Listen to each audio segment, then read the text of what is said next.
Okay fine. So listen dear students, last time हम लोगों ने देखा था एक डेरिवेशन। मिस्टर अब्बास, आप ध्यान दे रहे हैं बेटा? तो हम लोगों ने जो डेरिवेशन देखा था वो ये था कि refraction of light at single spherical surface, ऐसा कुछ था, याद आ रहा है? तो पिछली कहानी में, याद रखिए, लिसन, ये पूरी कहानी है। मेरा हर लेक्चर एक स्टोरी है जिसे जो सुनेगा देखेगा तो ही समझ पाएगा, ठीक है? क्योंकि इसमें इंटरवल्स बहुत है। सो listen very very carefully. So I hope कि सभी लोग मेरी बातों को ध्यान से सुन रहे हैं। Listen very very carefully. तो refraction of light at single spherical surface वाला जो डेरिवेशन था, उसमें दुनिया के इस तरफ सिर्फ और सिर्फ हवा थी, दैट वाज रिफ्रैक्टिव इंडेक्स μ1, और दुनिया के उस तरफ सिर्फ कांच ही कांच था, दैट वाज रिफ्रैक्टिव इंडेक्स μ2। याद आ रहा है? Now listen very carefully. इसमें हुआ ये था कि यहां पे था एक ऑब्जेक्ट, लाइट यहां से गई थी, उसके बाद में यहां आके इससे टकराई थी। ये था नॉर्मल, ये था सेंटर ऑफ कर्वेचर, ये था आपका image I. So this was object distance u, that was image distance v। हाँ क्या ना भाई? नाउ लिसन, अब कहानी में थोड़ा ट्विस्ट आने वाला है। अब मैं कांच को यहां से भी काट देने वाला हूं और इस कांच को उखाड़ के फेंक देने वाला हूं। तो कांच अब यहां से यहां तक नहीं, बल्कि सिर्फ यहां से यहां तक ही है। तो यहां पर कांच है, यहां पे फिर से हवा शुरू। सो हवा, कांच, हवा। तो जैसे कि आपका चश्मा है, उसके इस तरफ भी हवा है और चश्मे के इस तरफ भी हवा है। Are you understanding it? बीच में लेंस है, बीच में कांच है। तो यहां पर भी हवा μ1, यहां पे भी हवा μ1, और यहां पर कांच μ2। अब जाहिर सी बात है कि जब एक ही सरफेस था तो बेंडिंग थोड़ी कम थी, आराम से बेंड हो रहा था, वहां जाके टकरा रहा था। लेकिन यहां पर दो सरफेसेस हैं, तो बेंडिंग ना सिर्फ एक बार होगी बल्कि दूसरी बार भी होगी। तो वहां इमेज नहीं बनेगी, वहां पे इमेज बना करती थी, अब इमेज यहां बनेगी। Are you understanding it? ये नॉर्मल की अब हमें कोई आवश्यकता नहीं है, इसे मैं इरेज कर दे रहा हूं पूरी तरीके से।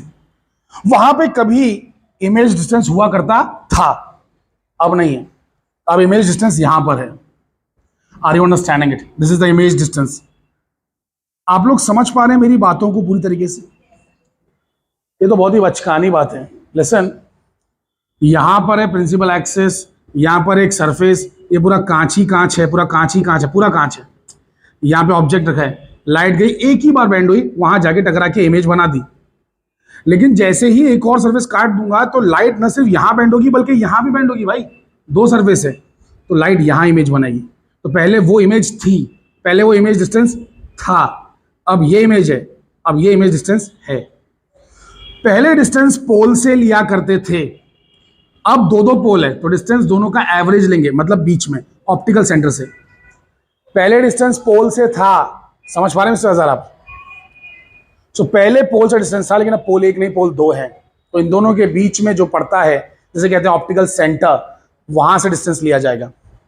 आई होप कि सारे लोग मेरी बातों को पूरी तरीके से समझ पा रहे हैं। नाउ लिसन, ये जो डेरिवेशन हमने किया था पिछला वाला, refraction of light at single spherical surface, इस डेरिवेशन को अब हम लोग भुला देते हैं, सिर्फ इसका रिजल्ट याद करते हैं। क्योंकि लेंस में बना चुका हूं, अब लेंस के बारे में बात करेंगे, सिंगल सरफेस के बारे में बात नहीं करेंगे। तो लिसन, अभी जो डेरिवेशन है, it is about the lens formula and the lens makers formula. Lens makers formula, lens बनाने वाले का फॉर्मूला। सो लेंस जो बनाता है, एक सेकंड मैं जरा चेक कर लूं, मुझे लग नहीं रहा कि ऊपर तक मेरा ये जो लिखा हुआ है वो दिखाई दे रहा है। नहीं दिख रहा है, it's visible, fine. So listen very carefully, सभी लोग गौर से देखिएगा और समझिएगा, ठीक है? तो लेंस फॉर्मूला और लेंस मेकर्स फॉर्मूला हम लोग भी बनाने वाले हैं। आप लोग सब लोग पूरी तरीके से बेटा होश में हैं अपने, सभी लोग, पूरा दिलो दिमाग आपका इसी क्लासरूम के अंदर है। कितने बच्चों की आत्माएं अपने अपने शरीर में अभी इस वक्त हैं और कितने बच्चों की आत्माएं बाहर निकल के भ्रमण कर रही हैं? सभी लोग हैं पूरी तरीके से होश में। अल्फिया जी, क्या कहना है आपका? बिल्कुल, आपकी आत्मा आपके शरीर में है। गुड। सो लिसन वेरी वेरी केयरफुली, सभी लोग ध्यान देंगे बेटा, ध्यान दीजिए मिसबा जी। सो बेसिकली ये जो है u, ये जो है v और ये जो है v डैश है। नाउ लिसन, इसका जो पिछला वाला जो डेरिवेशन था जिसका नाम था refraction of light at single spherical surface, उसका जो रिजल्ट था वो ये था μ2 by V minus μ1 by U equals to μ2 minus μ1 by R. याद आया? देख लो पिछले डेरिवेशन का कंक्लूजन देख लो, लास्ट स्टेप देख लो, लास्ट स्टेप यही था पिछले डेरिवेशन का। सो हम लोग यहां पे लिखेंगे वी नो दैट, वहां से जाइए। So we know that refraction of light at single spherical surface is, मतलब the formula for refraction of light at single spherical surface is this much. तो दिस इज द फॉर्मूला।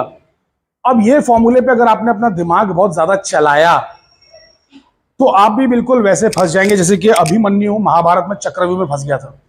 तो आपको basically ज्यादा दिमाग नहीं लगाना है। जो ट्रिक मैं बताऊंगा मिस्टर सोहेल एंड अब्बास, बिल्कुल वही ट्रिक आपको इस्तेमाल करना है। Are you guys understanding what I am saying? समझ पा रहे हैं? जो मैं कहूंगा बिल्कुल वैसा आपको सोच समझ के काम करना है, तो डेरिवेशन आपके लिए बहुत ही आसान हो जाएगी and it's an important derivation. Muskan ji आप ध्यान दे रही है बेटा?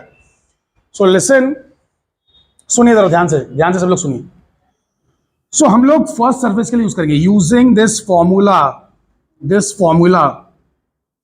For first surface. पहला सरफेस ये है। मुझे ये बताइए अगर दुनिया में सिर्फ यही सरफेस होता, ये सरफेस नहीं होता, तो इसके लिए ऑब्जेक्ट कौन है और इमेज कौन है? मुझे ये बताइए। इसके लिए ऑब्जेक्ट कौन है? ये ऑब्जेक्ट है। और इसके लिए इमेज कौन है? वो है वो। अरे वो है, ये नहीं है। ये तो कब आया? जब ये आया। इससे तो सिर्फ इसका ये बन रहा था ना। अरे हाँ के ना अकल के पुतलो। तो बेसिकली लिसन, अब सुनिए इसको इस्तेमाल कैसे करना है। जहां जा रहे हो वहां का डिस्टेंस, जहां से जा रहे हो वहां का डिस्टेंस, और ये ऊपर का numerator as it is copy, और यहां पर जो सरफेस इस्तेमाल कर रहे हो उसका रेडियस ऑफ कर्वेचर। पहला सरफेस तो R1, दूसरा सरफेस तो R2। पहला सरफेस तो R1, दूसरा सरफेस तो R2। देखिए अभी हम इस सरफेस को अगर देख रहे हैं तो हम कहां से कहां जा रहे हैं? कहां से कहां जा रहे हैं सना परवीन जी? कहां से कहां जा रहे हैं? अरे हवा से कांच में जा रहे हैं मेरे भाई, हवा से कांच में। तो कहां पे जा रहे हो? कांच में जा रहे हैं। कांच में डिस्टेंस क्या बनने वाला था? V dash. अरे हाँ क्या ना? अरे अगर दुनिया में सिर्फ कांच ही होता तो V डैश ही बनता ना भाई।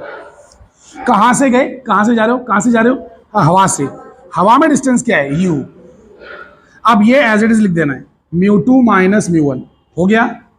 पहला सरफेस है कि दूसरा? पहला R1 ओवर। एक पार्ट हो गया डेरिवेशन का। Are you understanding it? Now let's go to the second part. So वापस से फॉर्मूला यूज करेंगे but for second part. Are you understanding this? Very nice. तो using this formula for second surface में जब इसको इस्तेमाल करेंगे तो अब कहां से कहां जा रहे हो? अब कहां घुस चुके हो? आप कहां चले गए हो? अभी कांच में हो, कांच से बाहर निकलने वाले हो। कांच से बाहर निकल के कहां जाओगे? हवा में जाएंगे। करेक्ट। तो कहां जा रहे हो? कहां पे जा रहे हो? कांच में। कांच में जा रहे हो। अरे कांच में नहीं भाई, अकल के हवा में जा रहे हैं। हवा में। Very nice. सो ध्यान दीजिए, हवा में जा रहे हैं। We are going into the air. तो हवा में जा रहे हैं, हवा में जा रहे हैं। और हवा में निकलते ही, लेंस से निकलते ही हवा में डिस्टेंस कितना बनने वाला है? V। अरे हवा में निकलते ही V डिस्टेंस बनेगा ना मेरे भाई, है कि नहीं? V डिस्टेंस बनेगा। V, अरे V डैश नहीं बनेगा, V बनेगा। तो μ1 बाई V। कहां से जा रहे हो? कांच में से। कांच में से। तो कांच में से जा रहे हैं। और कांच में डिस्टेंस कितना था? अरे V डैश। कांच में डिस्टेंस था V डैश। खत्म हो गया, खत्म। आपने जीत लिया, पूरा डायरेक्शन ओवर। खत्म हो गया। Tata bye bye. So μ1 minus μ2 upon R2, that's it. Are you guys understanding it? समझ पाए? तुम लोग अगर दिल से पढ़ो तो भाई फिजिक्स बहुत ही बचकाना है। तुम लोग दिल से ही नहीं पढ़ते, इसलिए फिजिक्स को तुम लोग हार्ड समझते। आज कितने सारे बच्चे थे प्रैक्टिकल में, उन्होंने अपने आप से जब प्रैक्टिस की अच्छे तरीके से तो सब कुछ उनको करने को आया, जबकि ज़्यादा कुछ सिखाया भी नहीं गया। तो इंसान थोड़ा भी अगर दिल लगा ले किसी चीज़ से तो वो उस चीज़ को हासिल कर सकता है, काम कर सकता है। So I'm very impressed with some of the students who always are very proactive and they are always ready to do things. Like for example यहीं पर एक ये बच्ची बैठी है सुमैया, वहाँ बैठी है Iqra, and all these students, these are good students in the sense you all are good, but these are always proactive. ये लोग आगे आगे बढ़ के सर मैं करूँ क्या, मैं ट्राई करूँ क्या, that is a very fantastic thing. Bushra ji भी, मतलब सभी के नाम अभी ले नहीं पाऊंगा, काफ़ी सारी यहाँ पे ऑडियंस है, बट बेसिकली ज़्यादातर बच्चे ऐसा कोशिश करते हैं कि भाई आगे बढ़ के हम लोग कुछ काम कर सकें, ठीक है। तो वैसा आगे आगे बढ़ के अगर करेंगे तो ज़रूर है, मतलब ज़रूर आप आगे लाइफ में जाएंगे। प्रोएक्टिवली पार्टिसिपेट कीजिए, प्रोएक्टिवली। एक्टिव अलग होता है, प्रोएक्टिव अलग होता है। प्रोएक्टिव मतलब यानी कि आपको स्टिमुलस की कोई ज़रूरत नहीं है, आप खुद से आगे बढ़ के इनिशिएटिव लेते हैं। Are you understanding it? Okay, so that's equation number 2। सो ये हमारी इक्वेशन नंबर 2 है। तो ये है समीकरण क्रमांक 2। So listen very very carefully, from नहीं, adding equations 1 and 2, adding equation 1 and 2।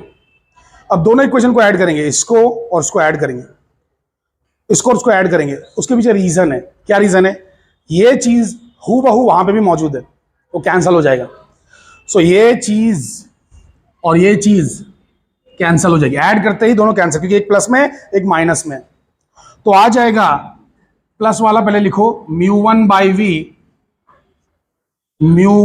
v minus μ1 by u equals to, एक सेकंड ऐड कर रहे हैं ना, एक तो ये भी रहेगा और एक वो भी रहेगा। So μ2 minus μ1 by r1 plus μ1 minus μ2 by r2। हाँ क्या ना भाई? अरे ये भी लिखा है हमने और वो भी लिखा है ऐड करके, वो वाला। सभी लोग समझ पाए बेटा? सभी लोग पूरी तरीके से समझ पा रहे चीजों को? Very nice. अब कोई अंधा भी देख के बता देगा मैं क्या करने वाला हूं। अरे μ1 बाहर निकालने वाला हूं मेरे भाई, कॉमन। μ1 निकाल दिया, 1 by v minus 1 by u। Is that correct? Good. Look here, ये देखिए बच्चा लोग, ये क्या है? μ1 माइनस μ2 है। अगर मैं इसे पलट दूं, ये बन जाएगा minus of μ2 minus μ1, minus of μ2 minus μ1। ये है μ1 माइनस μ2, पलट दूं तो माइनस ऑफ μ2 माइनस μ1, और फिर मैं μ2 माइनस μ1 बाहर खींच सकता हूं। तो अगर मैं μ2 माइनस μ1 दोनों में से बाहर खींच लूं तो यहां पे आ जाएगा एक नेगेटिव साइन, बस इतना ही होगा। तो 1 by r1 minus 1 by r2। अरे is that clear to you guys?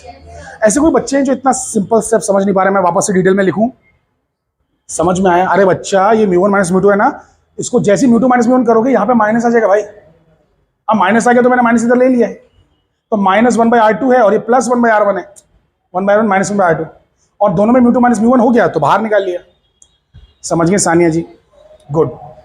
So basically अब इसे ले जाएंगे नीचे, तो 1 by v minus 1 by u is μ2 by μ1 minus 1। 1 कैसे आया? μ2 by μ1 ये लिख दिया, फिर μ1 by μ1 1 हो गया, हाँ क्या ना? और यहाँ पे as it is 1 by r1 minus 1 by r2। अरे समझ पा रहे हैं सब लोग के नहीं भाई? अरे फिजिक्स यही खत्म हो गया मेरे भाई, सबसे हार्ड यही पार्ट है 1 और 2। सिर्फ अब मैथ्स ही मैथ्स है, खाली कुछ नहीं कर रहे, कॉमन वॉमन निकाल रहे हैं, कैंसिल कर रहे हैं, that's it, this is mathematics. Physics यहाँ खत्म हो चुका है इस डेरिवेशन का। Are you guys understanding the point? Now listen, सुनिए जरा ध्यान से। μ2 by μ1 को हम लोग ये भी तो लिख सकते हैं ना, μ21 refractive index of second with respect to first. अरे हाँ क्या ना, सेकंड मीडियम का refractive index with respect to first medium, है क्या नहीं? और यहाँ पे हो जाएगा -1। अच्छा एक और बात, अगर ऑब्जेक्ट रखा गया इंफिनिटी पे, अगर ऑब्जेक्ट इंफिनिटी पे रखा गया, इमेज क्या बनती है? Focus. Focus, very nice, fantastic. अरे भैया अगर ऑब्जेक्ट रहेगा इंफिनिटी पे तो लाइट सीधी सीधी आती है, सीधी सीधी आती है और लेंस से टकरा के फोकस पे गिर जाती है और फोकस पे ही इमेज बनती है। Are you understanding it? Infinity से जब तुम नजदीक आते हो, नजदीक, तो फिर सुनो, अगर तुमने ऑब्जेक्ट को इन्फिनिटी से नजदीक ले लिया, इन्फिनिटी से नजदीक, इन्फिनिटी पे नहीं लिया, इन्फिनिटी से नजदीक लिया, तो इमेज फोकस से आगे बढ़ जाती है।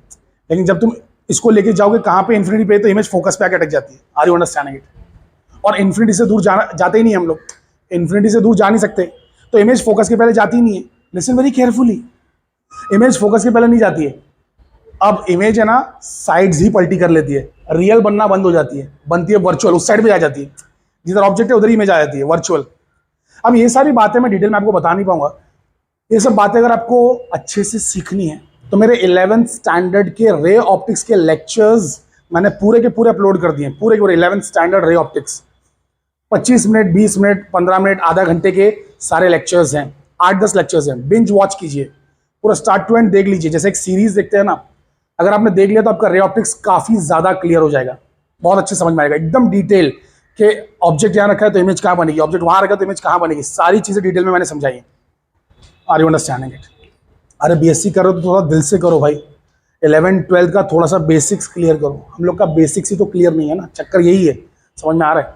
तो बेसिक्स थोड़ा सा क्लियर कीजिए। अरे फटाफट देखिए ना, ये वीडियो क्यों बनाए गए? लिसन, वीडियो इसलिए बनाए गए बिकॉज कुछ कुछ बच्चों को क्या है कि किताब खोलते ही नशा सा छा जाता है, आंखें बंद होने लगती हैं। तो कम से कम वीडियो देख के, कुछ देख के उसको समझ में आएगा।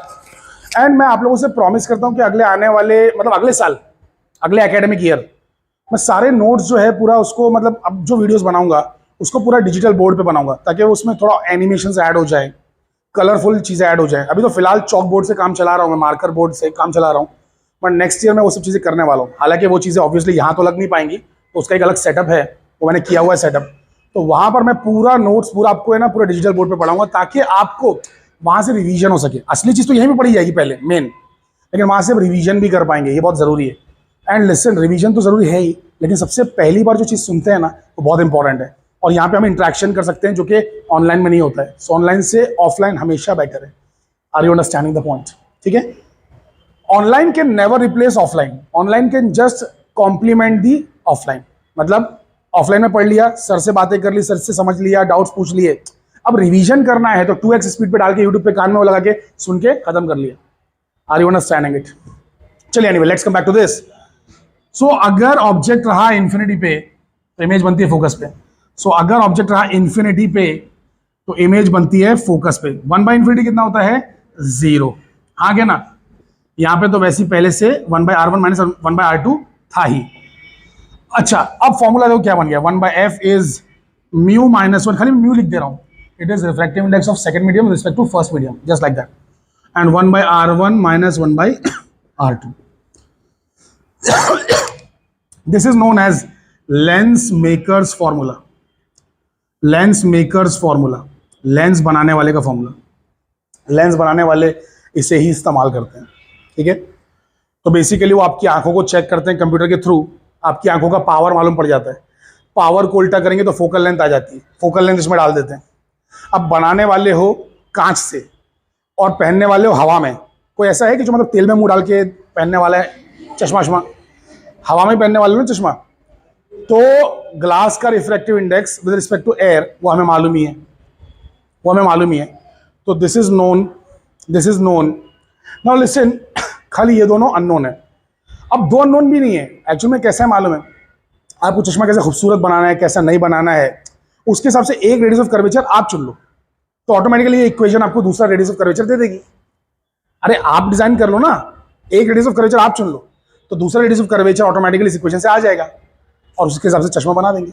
तो कंप्यूटर खुद कॉम्बिनेशन सिलेक्ट करके देता है। और अब तो बहुत सारी ऐप्स भी आ गई हैं जिसपे अपना खाली फोटो डालो, चेहरा वगैरह खींच लो फोटो, तो ऑटोमेटिकली मतलब वो हाँ करने लगते हैं। मतलब कैसे? चेक करके बताते हैं कि आपकी आंखों के लिए सुटेबल कौन सा है, खूबसूरत कौन सा है, सब कुछ कैसे फिट बैठेगा। Are you guys understanding it? Anyway, तो ये हो गया लेंस बनाने वाले का फॉर्मूला।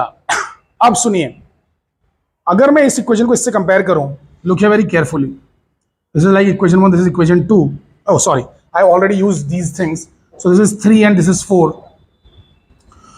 अगर मैं इन दोनों कंपेयर करूं इसको, सॉरी वेयर इज दैट, हाँ ये एंड दिस वन, ये दोनों को देखते, ये दोनों को देखो ये सेम ही है ना? अरे बाबा सेम ही है ना, सेम ही है, सेम है। तो जब RHS सेम है तो LHS भी तो सेम होगा। अरे हाँ क्या ना अकल के पुतलो? तो RHS जब सेम है तो LHS भी सेम होगा। So from 1 and 2, from 3 and 4, from 3 and 4 we get क्या मिलेगा? 1/f is 1/v minus 1/u. This is nothing but lens formula.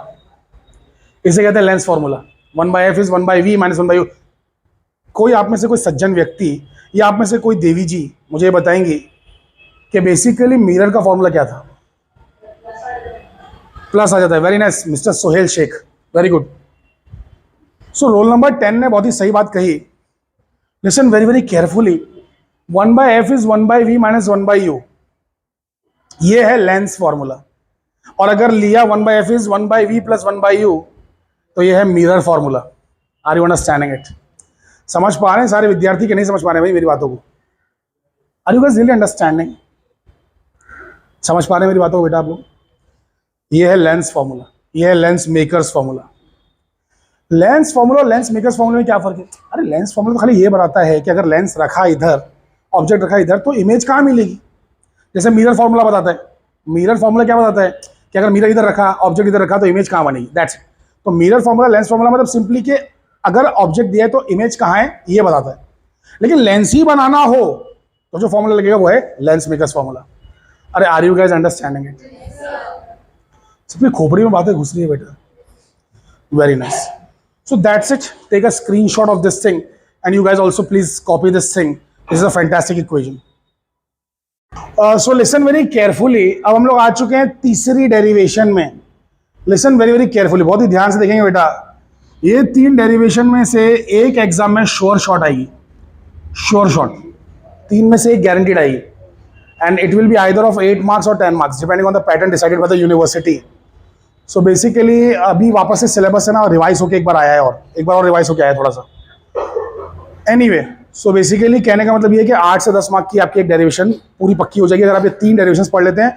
और ये 3 डेरिवेशन पूरी एक ही कहानी है, it's like a poem. So basically इसमें संगीत है, इसमें साज है, इसमें राग है। आपको बस इसे सुनना है, समझना है, इसकी खुशबू को महसूस करना है, इसकी धुन को फील करना है, ठीक है। सो ध्यान दीजिए,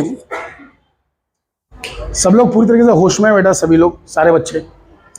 सो लिसन वेरी केयरफुली। कहानी ये थी, कहानी ये थी बेटा, ध्यान दीजिए। कहानी ये थी कि पहले दुनिया में इस तरफ थी हवा, इस तरफ था कांच। तो रे ऐसे जाती थी और यहां इमेज बनाती थी। जैसे दूसरा सरफेस आ गया, हमने कांच को फेंक दिया, एक्स्ट्रा कांच को फेंक दिया और फिर से हवा ला दी। 2 सरफेस होने की वजह से अब इमेज थोड़ी सी नजदीक बनने लगी। 2 बार बेंड हुई ना, 2 बार बेंड हुई। Are you understanding it? अरे एक बार ऐसा गया, बेंड हुआ, फिर वापस से एक बार बेंड हुआ। Are you understanding it? तो अब इमेज थोड़ी नजदीक आ गई। अब ऐसा देखा गया कि अगर आप एक और लेंस जोड़ दें, एक और लेंस, लेट्स से कि मैं एक और थिन लेंस जोड़ देता हूं यहां पर, तो इमेज अब यहां भी नहीं बनेगी, अब इमेज बनेगी यहां। सो अब ये इमेज है, वो इमेज थी, वो तो थी के भी पहले थी। Are you understanding it? समझ में आ रहा है गलती बदलो? अरे बाबा अब तो उसका कोई यूज ही नहीं, उसको भगा दो। एक लेंस से कहां इमेज बन रही है? यहां। 2 लेंस से कहां बन रही है? यहां। अरे भैया वो तो एक सरफेस की इमेज है, फिर एक लेंस की इमेज ये है, फिर 2 लेंस की इमेज ये है। अरे समझ में आया मेरे भाई? अब 2 नहीं 4 सरफेस है, तो इमेज और नजदीक आ जाएगी। Are you guys understanding the point? समझ पा रहे हैं? सो लेंसेज ऐड करने से पावर इंक्रीज हो चुका है।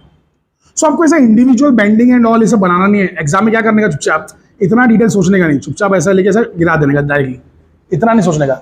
बीच में क्या हो रहा है, we just don't care. Are you really understanding what I am saying? समझ पा रहे हैं बेटा? साइमा जी समझ पा रही है बेटा? Good.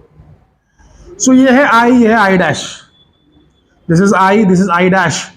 So now that is gone, so this will be V dash, ये हो जाएगा वी डैश और ये हो जाएगा वी। अब असली इमेज इधर बन रही है। अरे समझ पाए सारे विद्यार्थी के नहीं समझ पाए मेरी बात? Very good. So listen listen listen, जैसे सेकेंड डेरिवेशन में पहले डेरिवेशन का फॉर्मूला इस्तेमाल किया, वैसे ही थर्ड डेरिवेशन में सेकेंड डेरिवेशन का फॉर्मूला इस्तेमाल करेंगे। तो पिछला वाला जो फॉर्मूला था वो क्या था? तो वो फॉर्मूला ये है, 1/f is 1/v minus 1/u। अरे लेंस फॉर्मूला मेरे भाई, हाँ क्या ना? तो हम लोग यहां पे लिख देंगे, we know that lens formula is, lens का जो फॉर्मूला है वो क्या है? 1/f is 1/v minus 1/u। हाँ क्या ना? यही है ना? Using this formula for first lens, पहली लेंस के लिए यूज करो। अरे भैया पहली लेंस ये है ना? सोहेल जी ध्यान दीजिए, पहली लेंस के लिए ऑब्जेक्ट कौन है, इमेज कौन है? नशरा जी बताइए, पहली लेंस के लिए ऑब्जेक्ट कौन है? अबे ऑब्जेक्ट ये है और इमेज वो है। पहली लेंस खाली अकेली लेंस के लिए, लेकिन जैसी दो लेंस आ गई, अब ये ऑब्जेक्ट गया, ये लेंस इसको नहीं देख सकती है, प्लीज इसको नहीं देख सकती है क्योंकि बीच में कुछ और भी है। इस लेंस को ये दिखेगा ऑब्जेक्ट और ये दिखेगा इमेज। समझो, इस लेंस ने इसे देखा, यहां इमेज बनाया, ये लेंस उसे देखेगी और अपने पास बुला के इमेज बनाएगी। समझो, ये लेंस इसे नहीं देख सकती, बीच में कुछ और है। प्लीज ये बातें अब आपके दिमाग में घर कर जाना चाहिए, वरना आप कभी समझ नहीं पाएंगे ऑप्टिक्स को। ठीक है, सो लिसन, इसके लिए ये ऑब्जेक्ट ये इमेज, और इसके लिए ये ऑब्जेक्ट और ये इमेज है। फाइनली गॉट द पॉइंट और नॉट? समझ पा रहे बेटा इकरा? गुड। So using this formula for first lens, पहली लेंस के लिए फॉर्मूला यूज करेंगे, तो भैया पहली लेंस है तो F1 लिखेंगे ना यार, तो बच्चा जानता है कि इसके लिए F1 लिखेंगे, इसके लिए F2 लिख देंगे, हाँ क्या ना? सो 1/F1 इज, एक सेकेंड, इमेज कौन है? पहले वाले के लिए इमेज कौन है? ये आई डैश, तो इमेज डिस्टेंस क्या है? V dash, 1/V dash minus object क्या है? तो U आ जाएगा। अरे ऑब्जेक्ट O है ना, तो इमेज ऑब्जेक्ट डिस्टेंस क्या हो जाएगा? U हो जाएगा। That's equation 1। Using this formula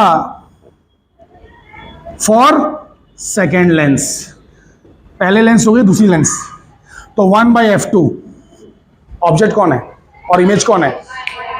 image ये है तो V, और ऑब्जेक्ट कौन है? I डैश, तो V डैश। सो 1/V माइनस 1/V डैश। अरे भैया इमेज और ऑब्जेक्ट, इमेज ऑब्जेक्ट, समझे कि नहीं समझे? इमेज इधर लिखने का, ऑब्जेक्ट इधर लिखने का, समझे? Good, fantastic. कोई अंधा भी देख के बता देगा मैं क्या करने वाला हूं। अरे adding 1 and 2, adding 1 and 2। So add या एडिंग इक्वेशंस 1 and 2, समीकरण क्रमांक 1 और 2 को जोड़िए। ठीक है, इक्वेशंस 1 and 2 को ऐड कीजिए। ऐड करते ही आपको क्या मिलेगा बेटा? अरे भैया ऐड करो तो बेसिकली ये और ये गायब, बचेगा सिर्फ ये दोनों। तो 1/F1 plus 1/F2 is equals to 1/V minus 1/U। अरे इसकी शक्ल तो जानी पहचानी सी है, 1/F। Very good miss Alfiya. But 1/V minus 1/U is 1/F, हाँ क्या ना? So therefore we can write 1/F1 plus 1/F2 is 1/F। That's it. This is the derivation for equivalent focal length of two lenses in contact. So दो lenses जो contact में है, एक दूसरे से जुड़ी हुई हैं। Are you understanding it? दो लेंसेज जो एक दूसरे से जुड़ी हुई हैं, उनका फाइनल फोकल लेंथ क्या होगा? ये उसी की डेरिवेशन है। तो एक लेंस का फोकल लेंथ है 15, दूसरे का लेट से 30, तो उन्होंने जोड़ दिया तो फाइनली क्या बनेगा? उसका फॉर्मूला ये। समझ में आया बेटा? Are you guys really understanding it? So जैसे फॉर एग्जांपल मान लेते हैं ये 30 है, ये भी 30 है। अरे ये 30 है, ये भी 30 है। सो 1/30 प्लस 1/30 कितना हो जाएगा? 2/30। 2/30, 1/30 प्लस 1/30 2/30। सो 2/30 मतलब 1/15, इसको उल्टा कर दो तो 15 सेंटीमीटर। फोकल लेंथ छोटा होना अच्छी बात है कि बुरी बात है? अच्छी बात है। फोकल लेंथ छोटा हुआ तो पावर बढ़ जाता है, क्योंकि पावर और फोकल लेंथ इनवर्सली प्रोपोर्शनल है। Are you understanding it? तो पावर बढ़ जाता है, बेंडिंग ताकत बढ़ जाती है। Are you guys really understanding what I am saying बेटा? समझ में आ रहा है? गुड। सो ये हो गया इक्विवेलेंट फोकल लेंथ। अब इसको हम लोग जनरलाइज कर देते, इस रिजल्ट को हम लोग जनरलाइज कर देते, इस रिजल्ट को हम लोग जनरलाइज कर देंगे। So for n lenses in contact, for n lenses in contact, 1/F is 1/F1, 1/F2 plus 1/F3 plus ... 1/Fn। Are you guys getting this? अब हम लोग आगे जाके, अभी नहीं, कुछ दिनों में, 1-2 लेक्चर छोड़ के हम लोग देखने वाले हैं कि लेंसेज अगर जुड़ी हुई नहीं रही, बल्कि उनके बीच में अगर गैप रहा, तो फिर इक्विवेलेंट फोकल लेंथ का फॉर्मूला क्या है? आप लोगों ने ऐसा सिस्टम इस्तेमाल जरूर किया है, हालांकि वहां पे आपने फॉर्मूला देखा नहीं है, लेकिन आप लोगों ने ये सिस्टम यूज किया है। याद कीजिए कहाँ इस्तेमाल किया है? इसी सेमेस्टर में, सेमेस्टर 2 में आप लोगों ने focal length of convex lens वाला जो आप लोगों ने एक्सपेरिमेंट किया है, उसमें 2 लेंसेज ली हैं और उनके बीच में कुछ तो गैप था। आई थिंक 13 या 13.5 सेंटीमीटर गैप था, और आपने उससे इमेज बनाई है। याद आ रहा है? तो उसका भी एक फॉर्मूला है, वो आप लोग को बेसिकली देखने मिलेगा आने वाले एपिसोड्स में। लेकिन basically listen very very carefully कि रे ऑप्टिक्स हम पढ़ रहे हैं, अच्छी बात है, लेकिन इसका बेसिक्स तो 11th और 12th के अंदर ही है। सो 11th का रे ऑप्टिक्स अगर आप लोग अच्छे से पढ़ लेंगे तो आप लोग को आगे की सारी जानकारी मिलेगी। अरे वहाँ पे मैंने सब कुछ बताया है कि मिरर्स रखे तो क्या होगा, लेंसेज रखे तो क्या होगा, लेंस को काट दिया बीच में से तो क्या होगा, ऐसे काटा तो क्या होगा, ऐसे काटा तो क्या होगा। ये सारी बातें अगर आप पढ़ लेते हैं, समझ जाते हैं, तो आपको आपको मतलब रे ऑप्टिक्स से प्यार हो जाएगा। It's a fantastic branch. Are you understanding the point? So basically अभी फिलहाल तो आप लोग क्या कीजिए कि अच्छा सुनिए, आगे जाके तो हम लोग देखने वाले हैं अगर कांटेक्ट में नहीं रहा, उनके बीच में सेपरेशन रहा, गैप रहा, तो फाइनल फोकल लेंथ क्या होगा। बट अभी के लिए फिलहाल इतना ही आज के लिए। So thank you very much everybody, take care.